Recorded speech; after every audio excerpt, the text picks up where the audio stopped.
Never mind, I'll find someone like you. I wish you nothing but the best for you too. Don't forget me. Listen, sometimes I'm happy, but sometimes I'm just like the next person where I'm trying to figure out life, and that's okay. Everybody's not going to always be happy. Everybody's not going to always fit in. Right. Everybody's not going to always feel like they're understood, right? Mm-hmm. And we're like dealing with our own demons in our head, and it could take us out. I belong here. I am stepping into my desired position without permission because I belong here. I was a high school dropout. I had my son at, I got pregnant at 18, had him at 19. And because I didn't finish high school, and, you know, people would talk about chemistry, they would talk about all kinds of stuff, history, and I'd be like, I don't know half of what y'all talking about. I always felt like I could not indulge in those type of conversations. Mm-hmm. Initially with networking, when people would get dressed up in suits, I didn't own one. Mm-hmm. So I was just like, I'm not attending. I'll skip this one, making excuses not to go. Mm-hmm. I felt comfortable being around people that was on my level. And usually people that were on my level, they weren't doing anything. So, everybody has their own design and their own makeup. So if it's someone that you and I, right? You have the capital. You have the money. Mm-hmm.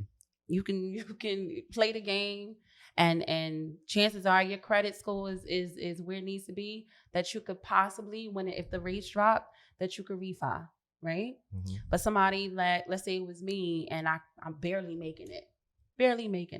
So there's a chance I might purchase this property, and when it's time to refi, I can't. Mm-hmm. I barely made it. Mm-hmm. You know what I'm saying? Some people, I do feel like they may want to wait or buy in different markets. So I know this what they say. Don't wait to buy real estate and wait. Some people need to wait. If the numbers don't make sense, if you're an investor, don't pull the trigger just because somebody in your ear telling you to shoot. The views expressed are solely those of the individuals providing them and do not reflect the opinions of the Team Sakpase podcasts or their respective affiliates or sponsors. This episode is sponsored by LS Cream, the perfect blend of spices and tradition inspired by Haitian cremas. Please drink responsibly.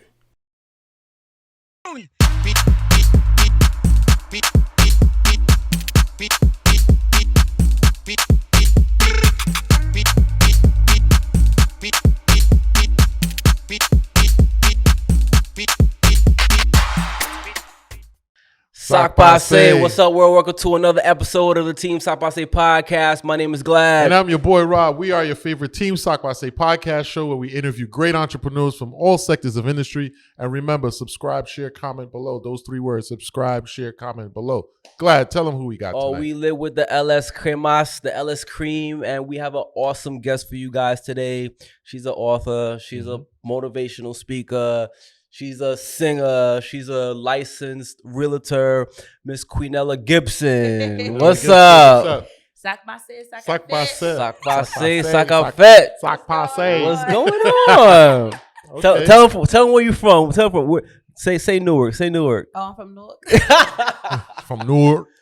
Hey, I'm born and raised in Newark, New Jersey. Now residing in Bloomfield, which is like 5 minutes away. It's not far. Yeah. Still Essex County. Hey, Jersey's in the building. Yeah. Real estate. Yes. Yes. I know it's a scary place right now to some. Oh, we're gonna get into it, man. Yeah, it's a lot going on in real estate right now. So yes, I've been a realtor for 6 years now, since 2017. Was licensed October 30th. That's my anniversary date. So congrats. We made 6 years. We made it. They say if you're still in real estate after 5 years, you all right. Okay. No, I've been doing it full time since, and I know a lot of people are nervous about like the rates. They're talking about how the interest rates are on the rise, the home prices are on the rise, and inventory is on a decline. So depending on what side of the table you're on, it might be rough. Right? Mm-hmm. If you're a buyer, it might be difficult to find a home. And what people don't realize in our industry, you know, there's less inventory. That means there's less checks being cut. right? So realtors are feeling it. Loan officers are feeling it. Mm-hmm. Loan officers are being laid off. Realtors are going back to their 9 to 5. But it's the ones that actually know how to add value. They don't feel nothing because you're a necessity when you're a value add, right? Powerful. That's true. Right. So real estate is cool. You were in. Yeah, so I dip and dab in that whole real estate investing thing. And it's funny you say Newark. It's funny. I did not say that. Yeah, you said Newark. I didn't say- I know. Because I lived in Jersey for a couple of years. But Newark was one of the first areas that I started looking into because Main Street, that area, right by the train station area. Broad Street? Broad Street, rather. Yeah. Thank you. Mm-hmm. So they were flipping a lot of homes and they couldn't, it was bad because the mayor couldn't really sell. They were trying to sell, but they couldn't sell because people were leaving Newark. And I'm talking about like a year before COVID, around COVID, around the pandemic. Mm-hmm. And then the city took over a lot of these homes. So a lot of torn down homes in like Irvington, Newark, in those, in that area. Mm-hmm. And I was just like, yo, I boarded up homes for like $20K. Right. And I was just like, yo, why isn't anyone tapping into this area? Well, did you try? I tried, but it was hard. I think I should have dove deeper into it. And So I know there were some requirements or restrictions. There was like a lot some of people restrictions. you had to. So I remember during that time I was encouraging people in Newark, and I said, listen, 70 was between 72 to 75, I believe, or maybe even 76% of the residents in the city of Newark, they were renters. Mm-hmm. So when you think about that large group of people, I'm like, you all could be pushed out. Mm-hmm. And you're the reason for this culture, like what we have in Newark. And I hate to see that fade away because your landlords decide to sell a property to someone else and they kick all of you out. Or the rental prices go up and you get pushed out, right? Mm-hmm. So I remember Ras Baraka started, there were requirements. I remember something happened when he passed a law or something with LLCs. You couldn't buy too many properties or something like that. There were a lot of restrictions. Right, it was a lot of restrictions. He did something else too where he was giving away, or still is currently giving away properties at $1, but you have to have lived in Newark or something like that. So I respect that man. I feel like what he's doing in the city, he's bringing a lot of businesses to the city, and not just any type of business, Black-owned businesses. You'll find a lot of that happening. And look, I'm pro-Black, doesn't mean I'm anti-white. But I so love to see a lot of us coming into the community. As it's developing, we too are developing as people. That to me, I feel like when I was younger, the most that I wanted was to have my own apartment because that was the highest point I thought I could reach. So to see examples of people like even you having a podcast, now my kids could say, this is something I could do. But when we were younger, like what we doing now, this was only on television and we weren't the ones behind the mic. That is true. Right? So my children now have the privilege of seeing examples of themselves in the future that they are not limited. There are no restrictions. There is no cap to what we can do. And Ras Baraka has been giving our children hope through, those visuals, those examples of leaders in the community that look just like us. Nice. So I respect it. Yeah, that's true. It. Yeah, shout out to Barack. Ras Baraka doing his thing. Yeah, absolutely. Absolutely. Question for you: why real estate, or how did you even get into real estate? So I didn't even know what the word was, what the two words together, real estate. It was like, what was that, right? Because not many owned homes where I'm from, right? It wasn't, like I told you, the highest level would have been me having a car or a rental. So my mom didn't have a house. We didn't talk about real estate. We didn't talk about home ownership. But when you were younger, what do you want? You want to get married? You want a house with a picket fence, but still not thinking home ownership. Like there wasn't a word for it. It was just you marry somebody and your man got a house. So I was with someone who was getting a house. Got you. Okay. And I was like, okay, learn the process. And at that moment I'm exposed. And he had a realtor and I was just like, I don't like how they handling us. And then we had another realtor and I was like, I don't like this treatment. And I'm the type of person that when I don't know something for too long, you can't leave me and I'll be blind. And we walking into rooms and I Mm-hmm. have to, like, I'm trying to figure it out.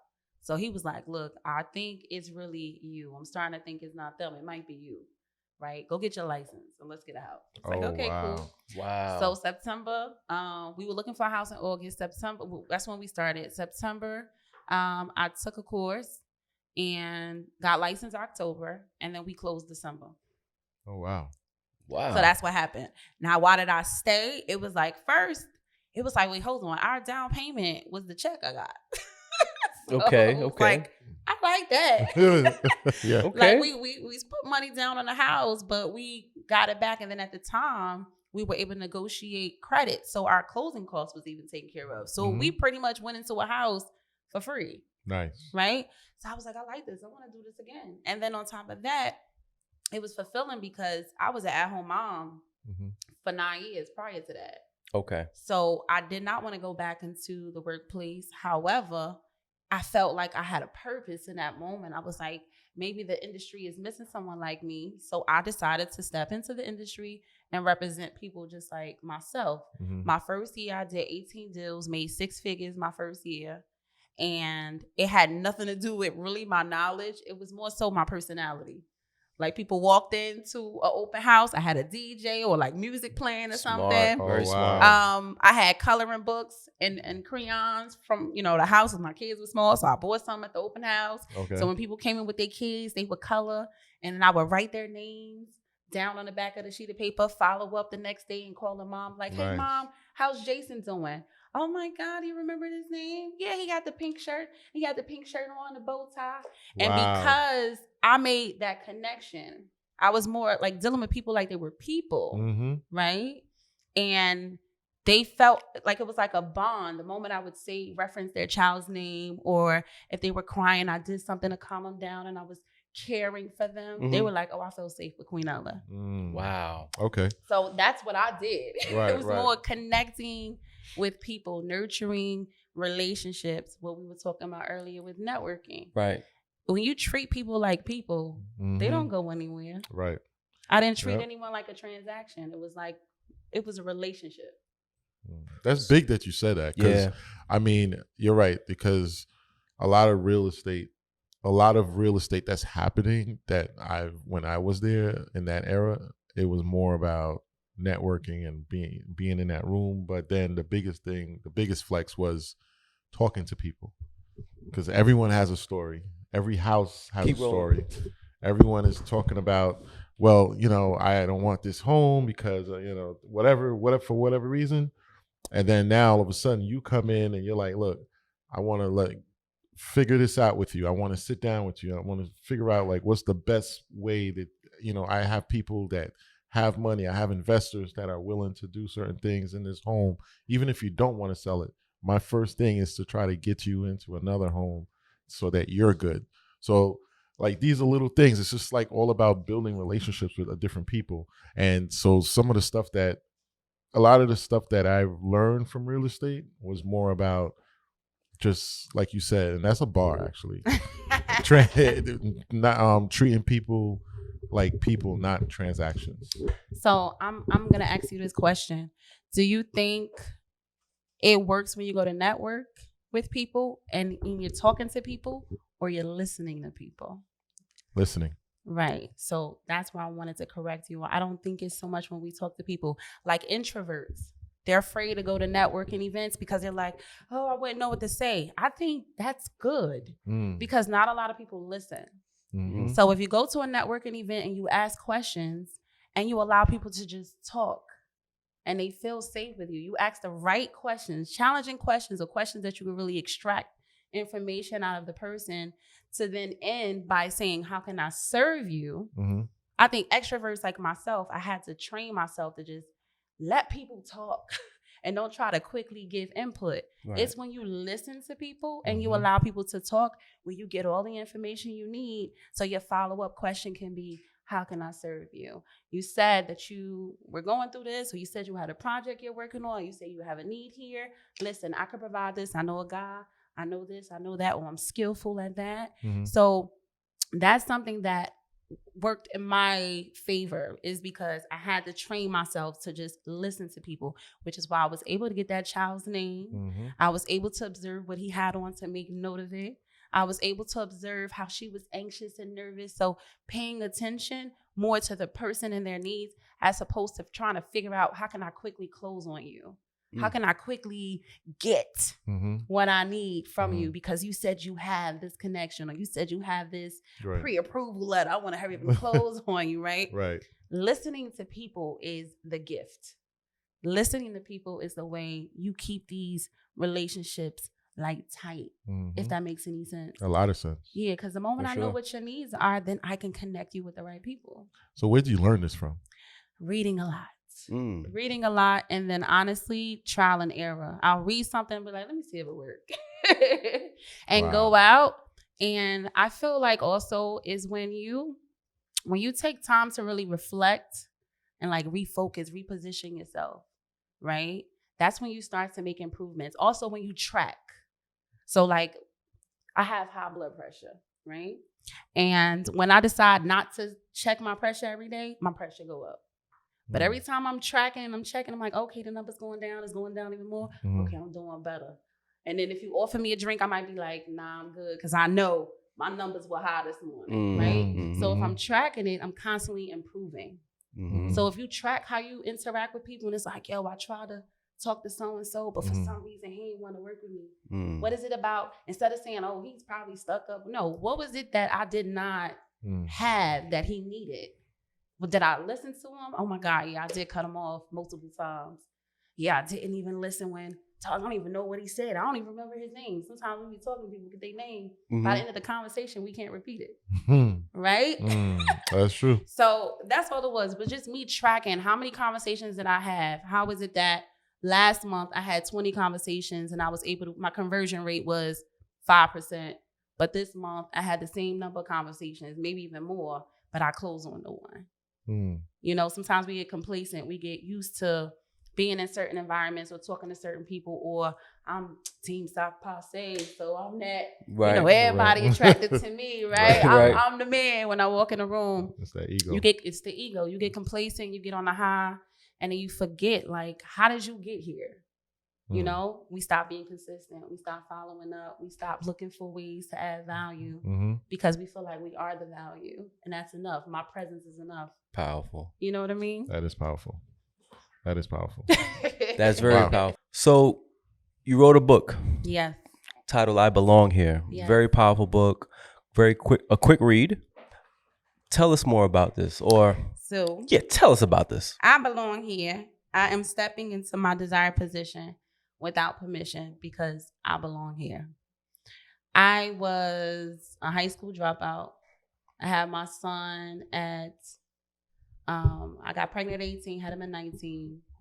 And because I didn't finish high school, and, you know, people would talk about chemistry, they would talk about all kinds of stuff, history, and I'd be like, I don't know half of what y'all talking about.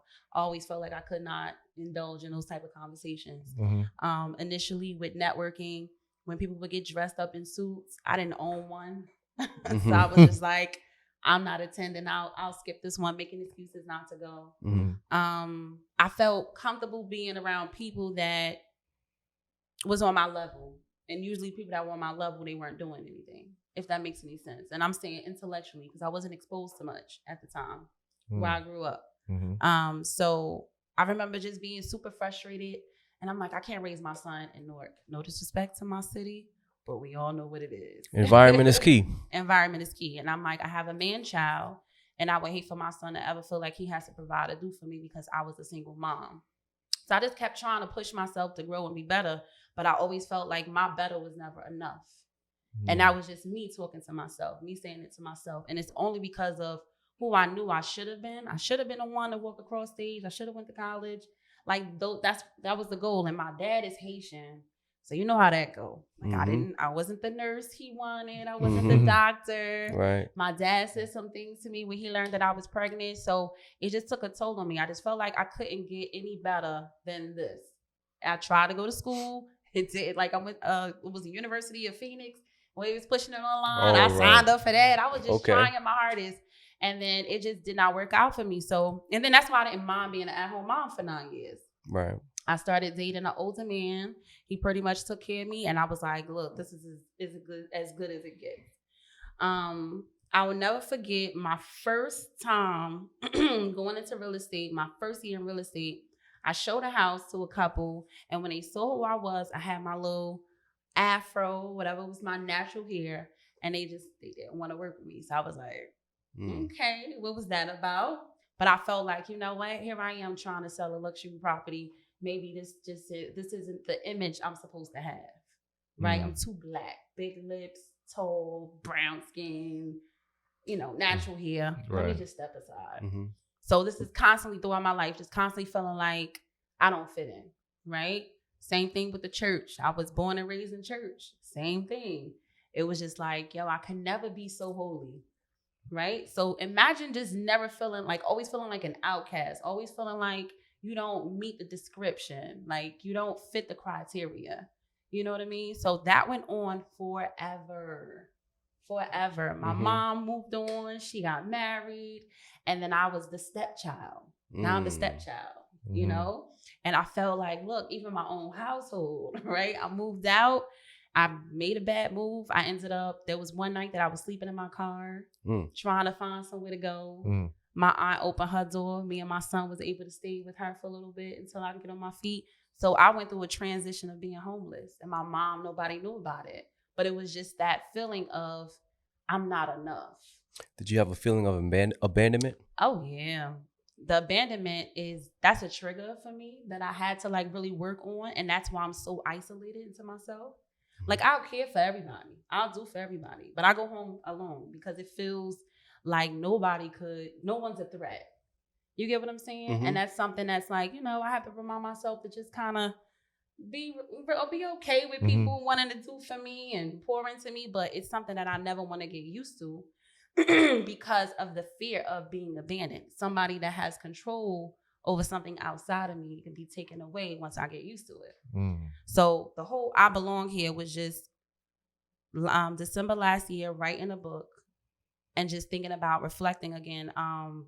Twitch, I think that's his name, Twitch, from the Ellen Show. The Ellen, the DJ. Yeah, he committed suicide. And when you go on his Instagram, he lived the perfect life, right? But still, you can tell he's dealing with some traumas. When he went on the last interview he had with Ellen, broke down in tears and said this was his escape and how he was sad that the show was ending. And then weeks later, he killed himself. So I was like, shoot, I'm gonna tell everybody that, listen, sometimes I'm happy, but sometimes I'm just like the next person where I'm trying to figure out life, and that's okay. Everybody's not gonna always be happy. Everybody's not gonna always fit in. Right. Everybody's not gonna always feel like they're understood. Right?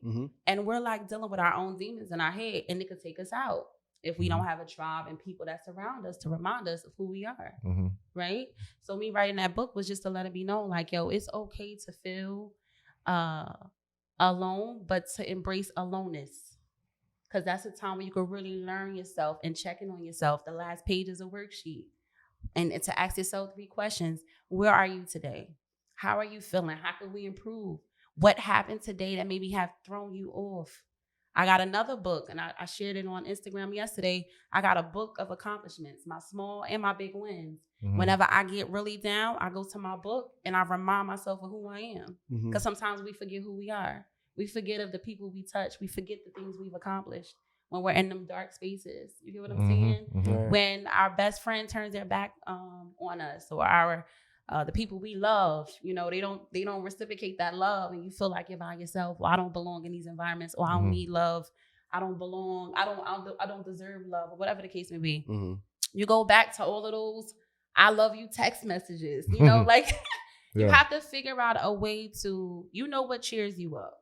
What keeps you in good spirit. You should have an album for that, or a book for that, to remind you again of what you have. Some of the things that we take for granted, that we're not grateful of and don't see when we're in our dark, those dark spaces. Right. That makes any sense. It makes a lot of sense. Definitely. So that book isn't just trauma. It's affirmations that I use, that I look in the mirror and I remind myself, girl, it's just another day. You know what I'm saying? And this book, as a great segue, this is the book, correct me if I'm wrong, that kind of kickstarted the your network Oh yeah. and your community as far as what you're doing now. Right. So what am I in the secret? I kind of said it a few times online and got checked on it. But I was like, yeah, I don't really connect with women like that. For some reason, they asked me, why you always got to line up and nothing but men? And I was like, well, I really don't connect with women like that. Why don't you think so? But that's me. That's me putting that out there, that energy out there. That wasn't the case. It was that I would find myself in environments with people that they weren't my people. And because of it, I just was like, okay, no female. I don't want to interact with no female because they all this, they all that. I love them, but I'm not trying to do business with them. I'm not trying to, right? That was me. But this book started to attract like-minded people. People that were like, Queen, I see you. You were me. Or you were who I was.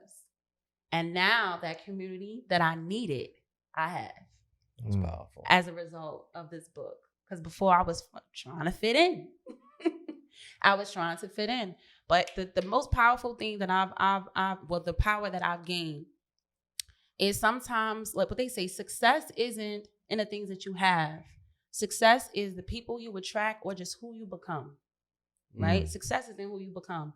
When you start working on yourself and people see the value, like the work you've done, they'll naturally be attracted to you. True. Right? So why we love Beyonce, it ain't because of what she has. It's who she's become. Right? Over, whatever she's been doing, all the success she's had over the years. Right. It's the same like Team Sakpase. Why everybody want to be on your platform? It's not because you have cameras and a setup. Everybody has cameras and a setup. It's who you've become. Like what you made of this brand. So the more you improve yourself, you work on yourself, all of that, the greatness you want, the people you want to attract is going to come naturally. True. Right. Because of the value you now have. Right. And the improvements you made. Powerful. Makes sense? Makes a lot of sense. Makes a lot of sense. Wow. So my wife is on Instagram and she sees Queenella Gibson with this powerful event. Got Willie, got Gillian Wallow, got all of these great speakers. Right. And part of it, I mean, this all just stems from the book, and that's amazing. Talk about the event that you just had. So the event I had, I'm gonna name everybody because everybody was super dope. I had Boss Fly on Instagram. That's his name on Instagram. So that's what I've been calling him, Boss Fly. But it's Ainsley Ace. We had Benedict. We had Wallow. We had At My Best 197, also known as Voldy, Ju Bernard, Haitian CEO, Jeff Lindor, and we had Daryl Belly. Now, these are all amazing speakers, teachers, educators in real estate. And then, of course, Wallow is an influencer, right? Influential motivational speaker, right? So bringing them all together, it was to educate and inspire those that may have had doubt in real estate because there was a lot going on, right? All year. It's been interesting. Yeah, pretty much. All year. But I wanted them to see examples of good people, right? Doing good things and doing things the right way. Okay. Also, I wanted them to learn. Like, I didn't want it to be fluff. So every last one of them, for the most part, had presentations ready. So people were taking notes. It was classroom style. And then 75% of the lineup were Haitian. And I did that intentionally. If it could have been 100%, I would have done that. And it's not that I'm against anyone else, but Haiti has been going through some things. Sure. And I wanted to visit over the summer. There's something going on between Haiti and another party. I'm not going to say, but you guys know what it is, right? I felt that we needed to see examples of Haitian men at work. Right? Instead of seeing what has been said. And then I was telling another guy the other day that on social media, what trends a lot about Haitian men is like, oh, they're not good dads, they're not this, they're not that. I'm like, that's not true. That's a good dad right there. Right. That's a good right. I'm like, that's not true. Like, oh, Haitian men cheat. It's just like, come on. Like, nigga, I don't start that now, you know? Right. And my dad once said to me, because him and I, we had a rocky relationship. He said to me one time, because I don't know what the deal is with Haitian men. I ain't gonna say all of them. but he could not say I love you. Like he could not get Hey, emotional. we talked about that. My it's dad tough. was the same It's way. tough. Oh, y'all talked about it? Yeah, too? we've talked about that same before. thing, My yeah. dad cannot say I love you, but he looked at me and said, Nikki, because my middle name Nicole. He said, Nikki, a Haitian man never not loves his daughter. And I said, I'll take it. That's true. That's true. That's the closest thing I'll Yeah, get. I'll yeah. take True. it. That's But I think our generation, as fathers, we've done a better job, or I've seen that they've done a better job of expressing to their kids that they love them. Not only like showing, but verbally saying, you know, I love you. So I think we've broken that curse to some degree. So I don't even look at it as a curse. Now that I'm older. Mhm. So when I was younger, because I didn't hear it from my father, and I love that man like crazy. Like now that I'm an adult, being a parent is difficult. There's no manual. So when I think about him being in his early 20s trying to raise kids, he did the best he could, right? And with how he was raised, that's all he had as an example. So he did the best he could.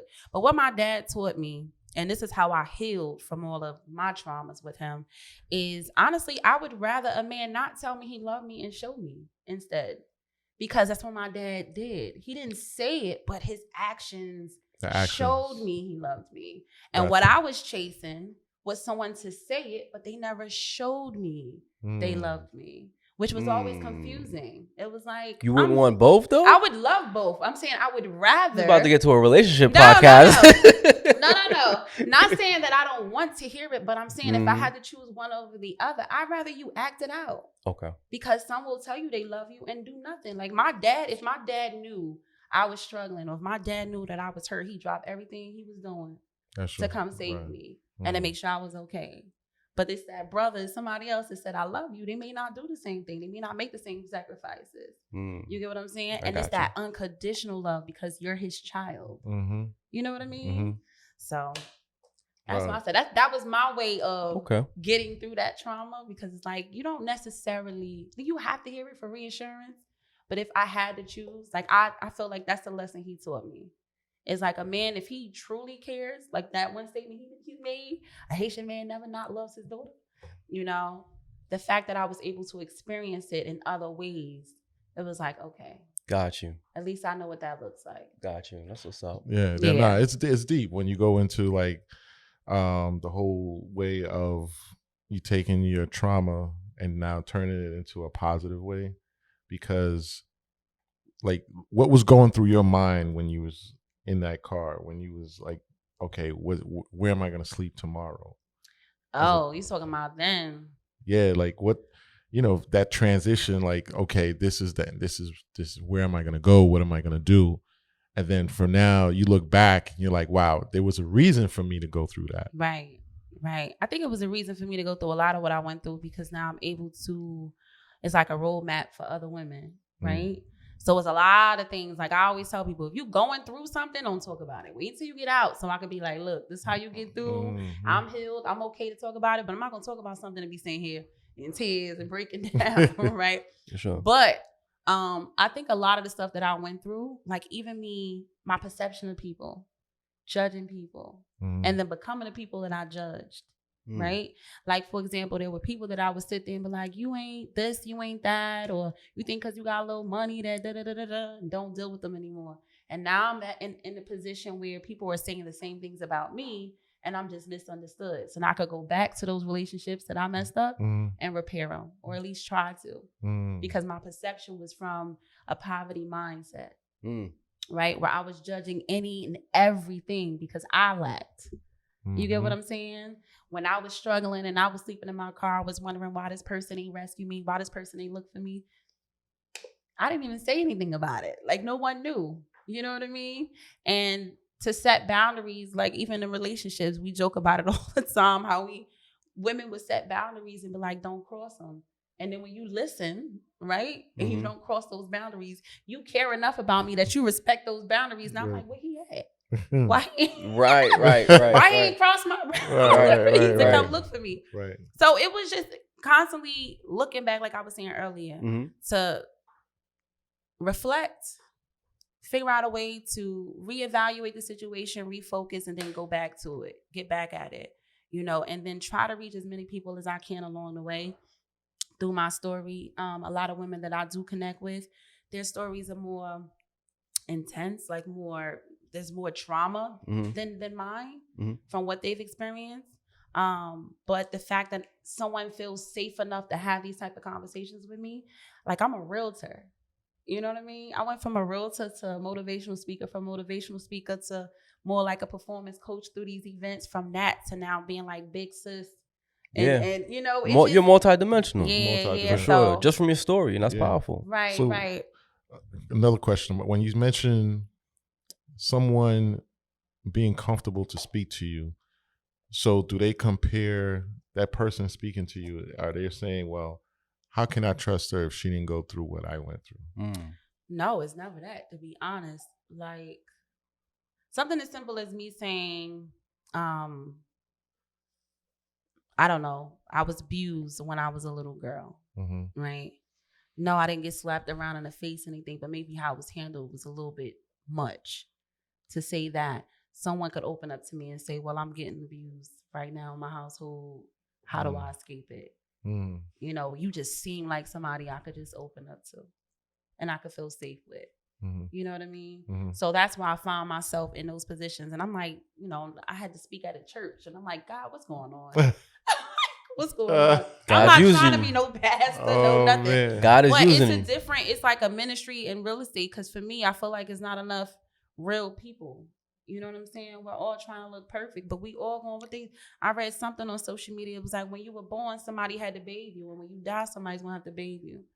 The way you come in, when you come in into this world, you're weak, and when you on your way out, you'll be weak. Right. So everything in between, the jealousy, the fame, the flashiness, all of that, that's just for now. Like, what we gonna do with this time in between birth and our death? Like, what's going to be our legacy? A brother told me, your legacy isn't your children. Your legacy is what you leave behind. When you think about 50 Cent, you think about Whitney Houston. When Whitney Houston passed away, you're not thinking about her kids. When Michael Jackson passed away, you're not thinking about his kids. You're thinking about his music. That's the legacy. Right. Right? So what's going to be your legacy? I don't want my legacy to be, oh, yeah, Queen, she dressed nice. Or Queen, she was a good singer. I want it to be like, Queen changed my life. Queen saved as many people as she could on her way out. Either through education, through self-confidence. The book, whatever it may be. That's what I want my legacy to be. And that's what I'm most passionate about. Of course, you want to monetize your mission, right? So there are rewards and opportunities like speaking engagements or when I host events, profiting from some of the things that we hold, but that's really not my focus. My focus is how can we impact as many people as possible, because I know the rewards will follow. That's a given. That's a given. Very nice. And you found your purpose? That's finally. You found your purpose. You know how tough that is to be out here in these streets and not knowing, you know, like where, like I said, where do you fit in? Where do you fit in? And I stopped trying to, what they say, life is, like our time here is limited. Don't waste it trying to be someone else. And I feel like I was wasting my time trying to mirror other people. So a realtor is supposed to sell real estate. A realtor, when they posting content, they should be talking real estate. And it was just like, nah, I'm a human being. I'm a person. And I think the people that make the most money is when you see a need and you fulfill that need because no one else is doing it. So I was like, it's a lot going on in real estate. I don't see anybody on what I'm on. So if I do that, I can somehow maybe monetize the mission at the same time. And now I'm able to fulfill my purpose at the same time, make money while doing it. Wow. Dope. Wow. So let's talk a little real estate. Real estate? Let's talk a little bit about it. What's up? What you want to know? Interest rates are going up, right? Yeah. They're like what, about 8%. They dropped down a little bit to like the 7s here. So some Depending people on who you are, you might be still in the 8s. Some experts are saying for first-time home buyers, wait until it drops. Others are saying buy now because once it goes lower, that's when the free fall is going to come and everybody's going to try to buy and you're not going to find anything because you could always refinance anyway at the 8%. What are your thoughts on that as a realtor? Everybody has their own design and their own makeup. So if it's someone that you and I, right, you have the capital, you have the money. You can play the game and chances are your credit score is where it needs to be, that you could possibly, if the rates drop, that you could refi, right? But somebody let's say it was me and I'm barely making it. barely making it. So there's a chance I might purchase this property, and when it's time to refi, I can't. I barely made it. You know what I'm saying? Some people, I do feel like they may want to wait or buy in different markets. So I know this what they say. Don't wait to buy real estate and wait. Some people need to wait. If the numbers don't make sense, if you're an investor, don't pull the trigger just because somebody in your ear telling you to shoot. You get what I'm saying? Because you're going to be the one that's calling me later on saying, you know, my property is going into foreclosure because you ain't do your numbers right. You know, a lot of people have purchased multifamilies over the asking price, dumb, crazy numbers. In Bloomfield, where I'm from, like $200,000 over the asking price. Wow. You're not getting that money back. No time soon. No. None at all. There's no equity in your property. You get what I'm saying? So, and the appreciation rate was only what 3 to 5% each year. So that $200K is going to be a while before you receive it. Right. So if you hiding money and you just need to put some money somewhere, okay, cool. But if you're looking for a return and you don't have the capital, you're barely making it, maybe not go for that 3-4 bedroom home. Go for the condo. And this is what you're telling your clients straight all up the time. from Maybe jump. not buy in East Orange, Maplewood. Maybe let's go further south where that percentage makes more sense. I'm not gonna tell you to use up all your savings on a property just because people saying buy now. When the rates drop, it's gonna be more competition. Yeah, there may be more competition, and you may look out and still get a property, you know, at a decent price. If the numbers don't make sense and your makeup is not designed for this type of market, I don't know. Gotcha. So I'm not going to say that because everybody has their own design. Some investors, new investors, I don't know. The more experienced one, they know what they're doing. Got you. They know about the numbers. But the beginners, like I have a few, they're looking for properties to work on. And I'm just like, nah, this isn't. This ain't it. Yeah, this ain't it. This ain't it. But they want it so bad because they want the experience. They want to hurry up and go on social media and say, I did it. And I'm like, no. You know, it takes time. That's the thing. Time. And I think that was one of the first things I was telling people too, like, especially like with my mom, and she's like, "What are you doing, real estate?" I was like, "Yo, being in real estate, it's all about patience. Yeah, you got to have patience because at any given time, at any moment, it can flop or it can rise." And then a lot of people like, and I talk about Brooklyn. Like a lot of people sitting on their brownstone, they got a lot of equity on it, and they're like, "Yeah, I'm chill, I'm a millionaire." But then what if the market drops? Right. What if that equity is like it's no longer there? Yeah, don't rely on don't rely on that. You can't rely on that. You know, yeah. So like, as far as like you speaking to like new home buyers and people are out there, like, what you're walking them through from step to from like the start turnkey? to finish. Yeah. Okay. But that's why I said if the numbers don't make sense, even for buyers, and they want to go above the asking price, everybody's different. So some people that are like Queen, wave appraisal, wave inspections, 50,000 over the asking, they got it. Let's go, shoot for it. But the ones that are like, all right, Queen, I'm about to put in all my money, and you know, our credit, we just made it. I'm just like, are you sure?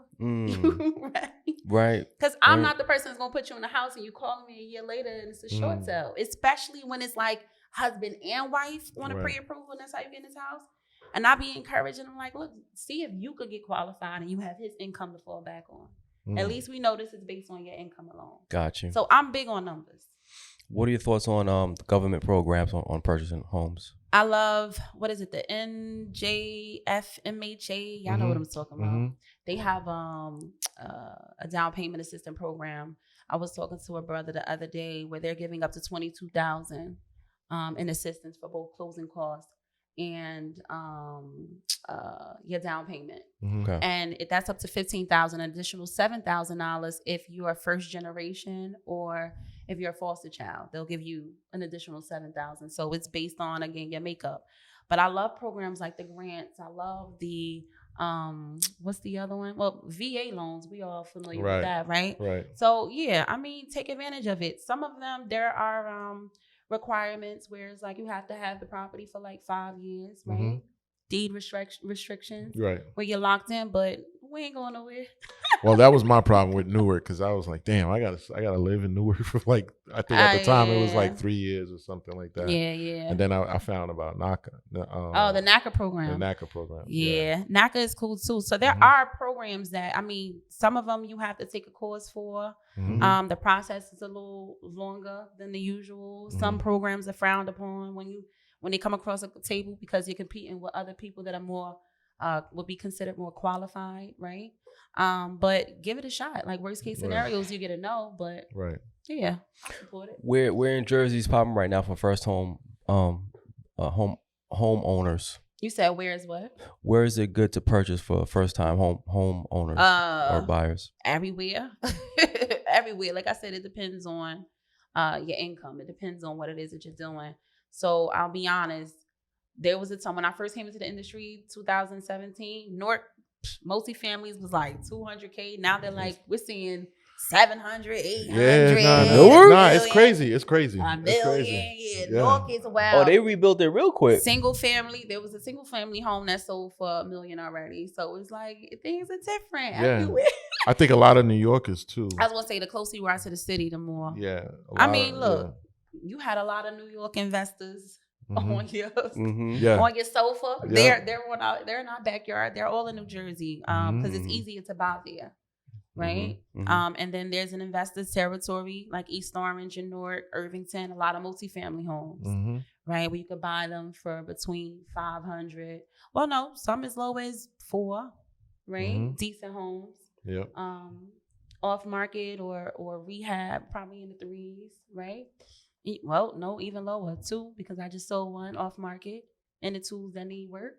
And you fix it up and rent it out. Our rents are going for like $2,500. You know, you can see those numbers for 3 bedrooms. So yeah, there's a lot of you can find cash flow if you're a first time home buyer looking for a multifamily. It's just kind of hard. I say difficult for some that don't have the capital, right, to really get aggressive when it comes to these multifamilies. Gotcha. Single family, you might find it a little easier with the condos. You know what I mean? Yeah. Gotcha. Do you think we're getting better at it as a culture with real estate, with everything that's happening, that's been happening the last couple of weeks? We're hearing about real estate, you know, a couple of investors and scamming here and there. Like, I mean, are we getting about that? Yeah. I'm just saying, you know, it's just. Here's the thing. There was a time where if anyone was talking about real estate, like I said, I didn't know anything about it because it wasn't discussed in my home. But it may have been discussed in your home because they were exposed to it. So now you're exposed to it. Right. And you probably heard it over dinner, Thanksgiving dinner, or whatever the case may be. Now it's online. We all have access to information overload. Like we have no excuses not to be great at this point, right? So social media, YouTube, all of that, like everybody now has a course. Yeah, everybody.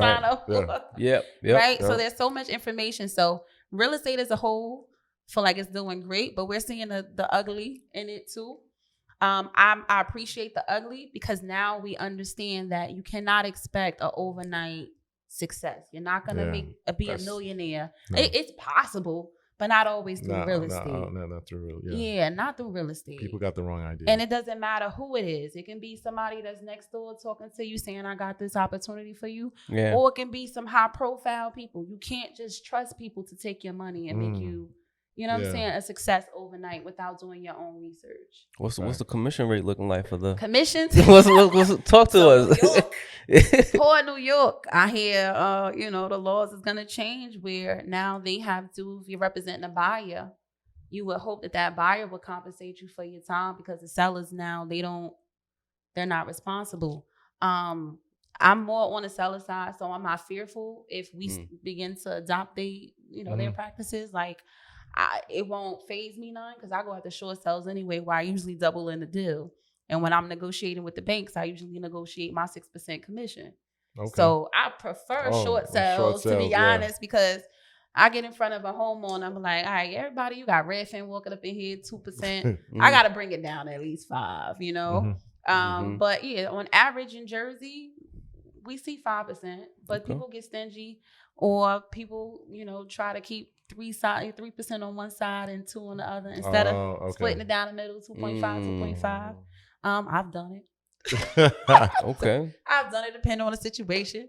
But it is what it is. I feel like any realtor that's listening, if you're fearful of the changes, pivot. Mhm. It's time to start doing some redevelopment on yourself. Yeah. Right? Because there shouldn't be a reason. Like, first of all, as a realtor, the only way you're really going to get exposure is to have your signs everywhere. People see your face. The only way you get a sign, you got to be representing the seller. Right? You need to be making these type of connections with even investors, because the investors are the recurring clients. Those are the ones going to keep giving you business. Whereas you meet a seller, that's one and done. You got to go back out there. Right? Like, we're bosses, so they say, but really we're always unemployed when the deal closed, right? So you're constantly chasing your next gig. But if you find one good investor, maybe two, you'll be all right for the year. Because chances are you're going to get the buy side and the sell side when they purchase the property, if not through an auction. Or like if you're like me, short sales, or you connected with a lot of wholesalers, or, that do off markets, you'll be on the buy. And then when it's time for them to do the renovations to list, then you're on the list. Right. So again, if you're nervous about, us embracing and then NAR's in trouble. Well, I ain't gonna say NAR's in trouble. Oh no. But NAR got hit with, I don't know if the National Association of Realtors got hit with a knife. I don't. Oh wait, I did hear about that. Yeah, I did hear about that. I think it was, I don't know, it was 18 billion. Yeah, it was up there. I forget. Yeah, but it was a lot of brokerages involved, and it had to do with the commission. So it's a lot of mess, a lot of money being thrown around. I ain't gonna front. I was sitting there like, dog, how can I get in this? Like, right. Yeah. Let me see. Do I got a reason to sue somebody? Yeah. No, people have people have a misconception. Everybody's in trouble at this point. It's crazy. Would you say it's harder to be a realtor out in Jersey or New York or other places? I think New York is real competitive. The stories out here, I wouldn't want to get a license in New York. I'm all right. You're right in Jersey. I feel like New York is tough. It's cutthroat. Jersey's, we kind of vibe and connect with each other. But I feel like New York, I don't know what it is, but I ain't gonna say y'all. Oh, shots. y'all fired. Damn, Queen. No, from what I hear, I was told Bronx. Shots fired. I was told Bronx and Brooklyn, it just be Bronx is different. Okay. Yeah. With the realtors in the Bronx and Brooklyn. No, I hear it's tough for you guys out here. Jersey is a little bit different. We're able to really build relationships with our clients, and I know that you guys have a lot of co-ops, and you're not able to really connect with anyone. Like someone you can't really solicit your business, right? So we're able to, so. And sometimes we have to get a permit, but I think that's like a no out here, right? It's prohibited. You can't really, so it's different. Yeah. It's different the way we do business in Jersey. Biggest property sold? My biggest property sold was for $620 in Jersey. One day. $620 in one day. That's one day. He came. He needed a place to stay in West Orange. I showed him the house. Oh, that's nice. Yeah, I showed him the house. Commission. His father was like, yeah, take it. He's like, you sure? He's like, yeah, this one. All right, Queen. Put in an offer. I was like, I don't think this is gonna work. No way. I'm used to being at least at that time 30 days. Now about a year. Take a while, but yeah, one day I was like, that was nothing. I only showed him 2 houses. Wow. 2 houses. So it could be that easy. Biggest treat you got yourself from a commission check? I went to Hawaii. Okay. For 10 days. That's what's up. Yeah, I went to Hawaii for 10 days. I'm a punk. I don't like to get on the plane, but I was like, we're going to take this trip. What's up? How was it? Swimming in the ocean with the freaking stingrays and all of that. You see them at the bottom of the water. They take you out into the ocean. We saw the whales. We saw the dolphins. It was so cute. Nice. That's what it's about. It was fun. It was a lot. I want to go back. That's honestly, when I came back to Jersey, I was depressed for a few days. Hawaii is just different. It's so different. Like they believe, like I remember the lady was like, "Wait, watch out!" Like the frogs. They believe the frogs, the ancestors. Yeah, the frogs. They had this open land with a bunch of horses, wild horses.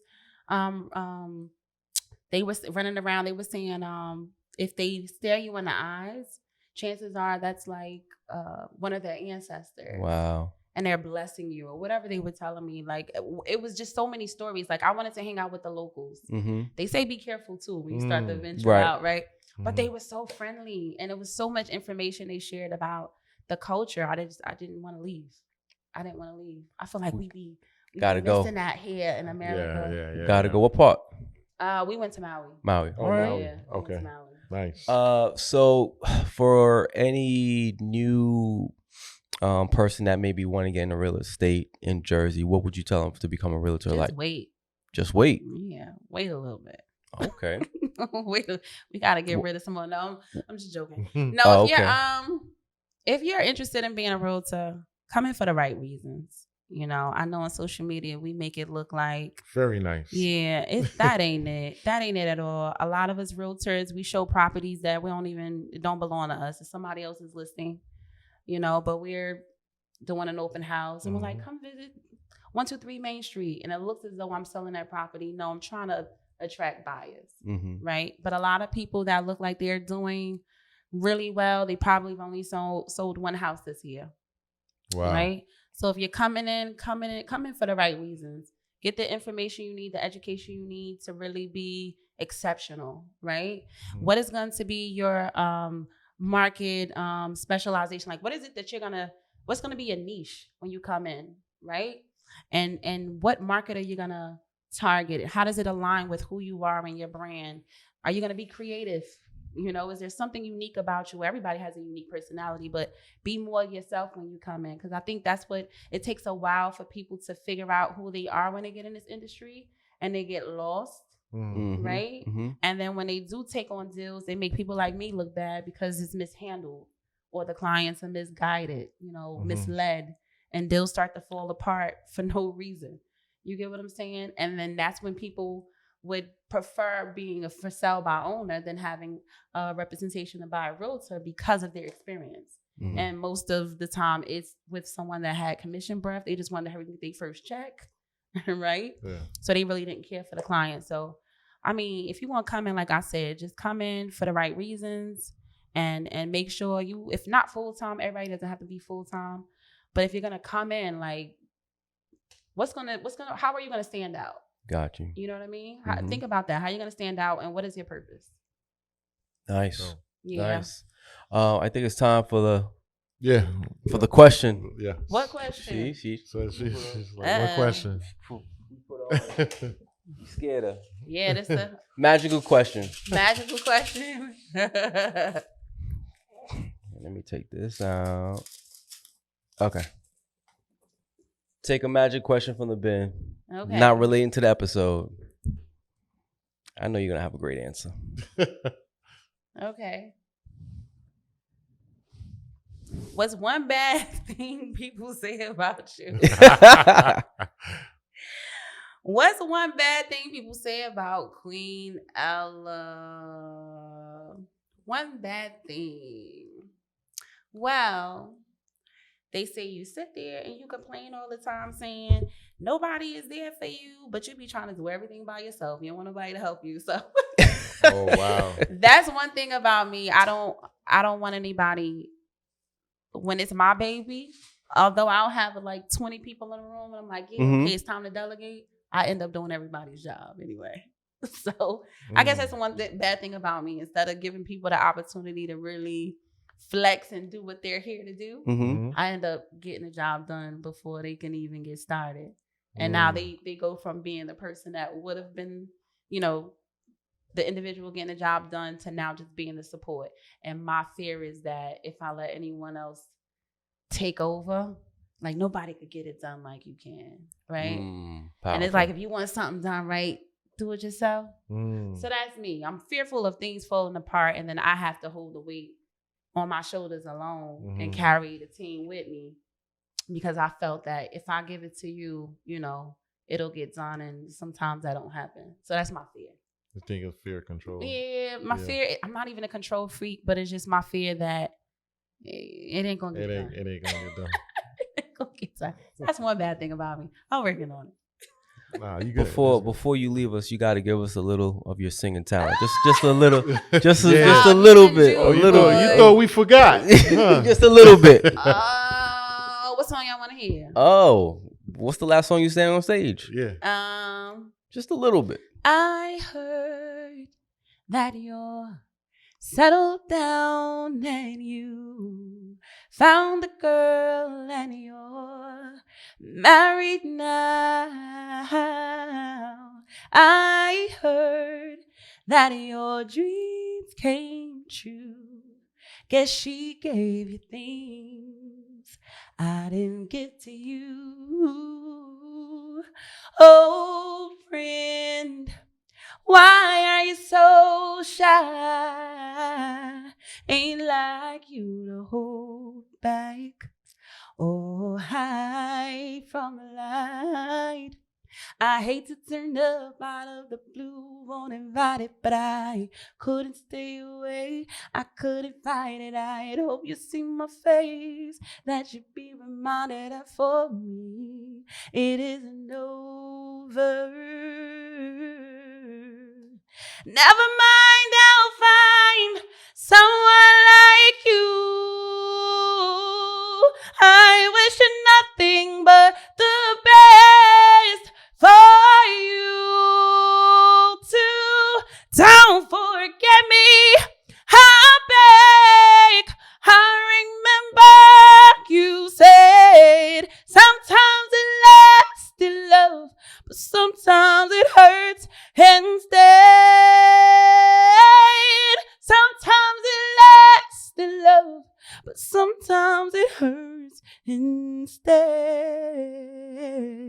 Woo! Wow. Wow. Powerful. Powerful. You sure you still want to do real That's estate? it. Yeah. That might be that housewarmer right You there. said Okay. y'all Thank are you. crazy. Thank Nah, you that's so Thanks much. for having me. This Thank was you so much for fun. doing I this. appreciate This it. was our first live singer, right? Oh, what? I think so. We no, had no. somebody do poetry before. Yeah, But nobody sang. I don't think nobody sang. See, this before. how you Nobody stand sang. out. See, Yeah. realtors, I told you, got to think of how you going to stand out. Okay. I appreciate Nah, that. that's That's what's up, That's man. Good stuff. Good stuff. Very nice. Very nice. Thank you. I Rob, appreciate housekeeping it. items. Housekeeping items. We want to thank all our sponsors. Thank you so much. LS Cream. Remember, did you like that? I loved it. There Delicious. you go. There you go. LS Cream. We thank Roots of Brooklyn as well. Also, Sweet 100. We want to thank you.